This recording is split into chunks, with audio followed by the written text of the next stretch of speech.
帰るためにいざ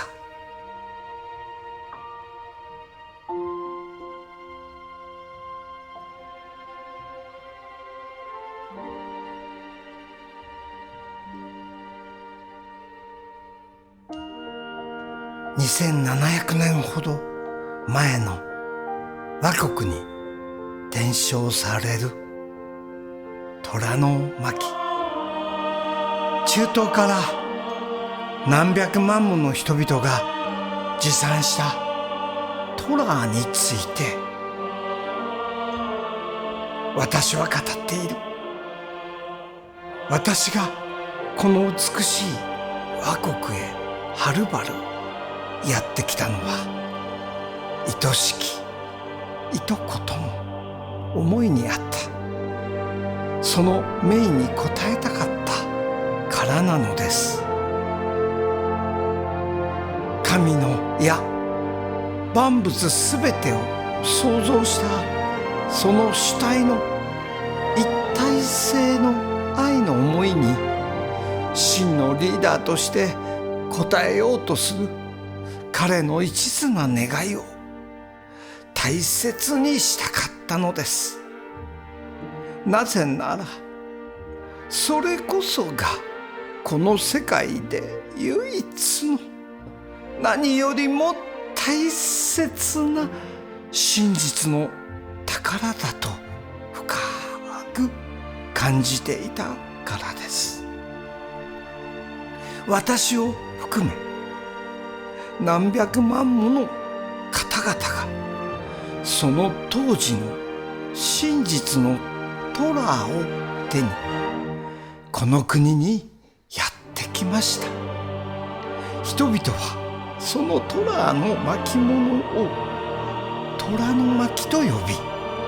大切にしたのがこの国の始まりです。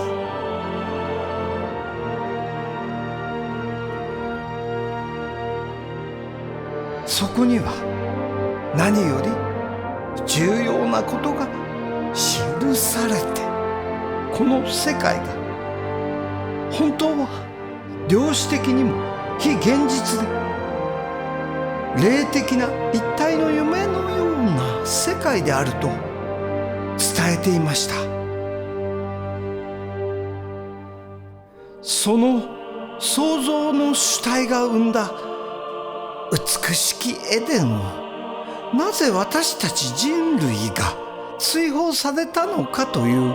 重大な疑問もそこで問われていたのです。彼らは何も知らないのです。というすべてのものが一つであるというそのような価値観、そのようなところから逸脱した、いやすべてのものが一体なものだと思えなくなった、分離した分かたれた悲しみの断りが綴られていました。分かたれた信念、要は観念カルマのことですが、を持ってしまったエゴ世界、分離物質世界、そうですね、自と他を盲信した世界の思い込みの競争や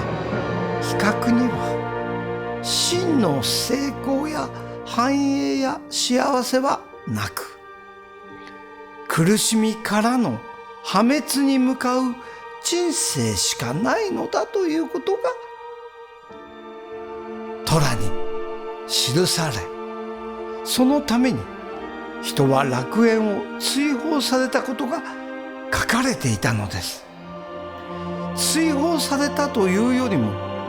いられなくなったと言えるでしょう。霊的力を失ったとも言えるでしょう。それゆえにあらゆる目覚めた人々が無我を進めました。しかし分かたれ自我を盲信し、その向上高揚を求め自分がという分かたれた恐怖からエデンを出されたゆえ、本当は神の夢の一部、一体の夢、一者の夢、愛の本質を持つその子供たちが堕天使となり、悪魔にもなりました。楽園に帰るには、その分かたれから来る勝ち負けという一体の愛を否定する自と他の競争意識の価値観を捨てて、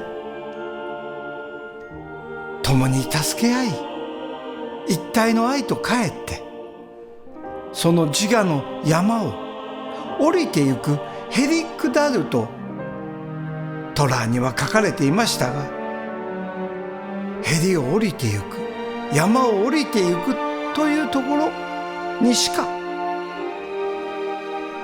愛へ帰ることはできぬと記されていました。それは形ややり方ではないのです。それは深き悲しみ、深き悔いる思い、新たに改めるそのような思いが大切だと記されていました。それゆえに私たちも倭国の方々も共に和する一体の世界へ向かうこととしたのです。悔いる思い、改めたい願いを支えとして、エデンにこの世を去るまでには御国へ帰りたいと願ったのです。それゆえにその後和する愛の国の創造により皆で共に強く力尽くしました。皆で共にエデンに帰るために、子供たちよ、私の子供たちよ、エデンに帰りなさい。愛へ戻りなさい。一体へ帰るのです。そして幸せに神と共に美しい世界を分かたれては、何かの団体ではなく、国境でもなく、人種でもなく、皆がそれぞれの役目を果たし、愛の世界を共に助け合って支え合って作るのです。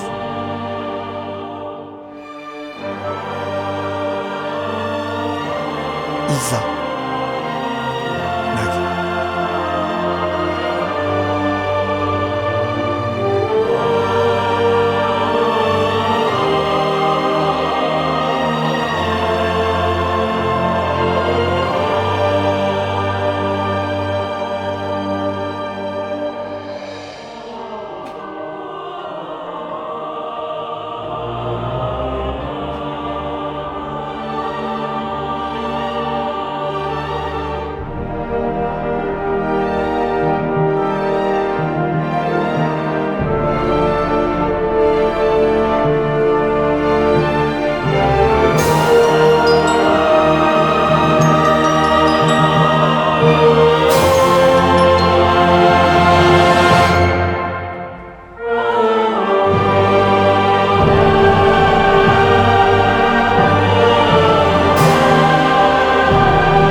digital distribution start.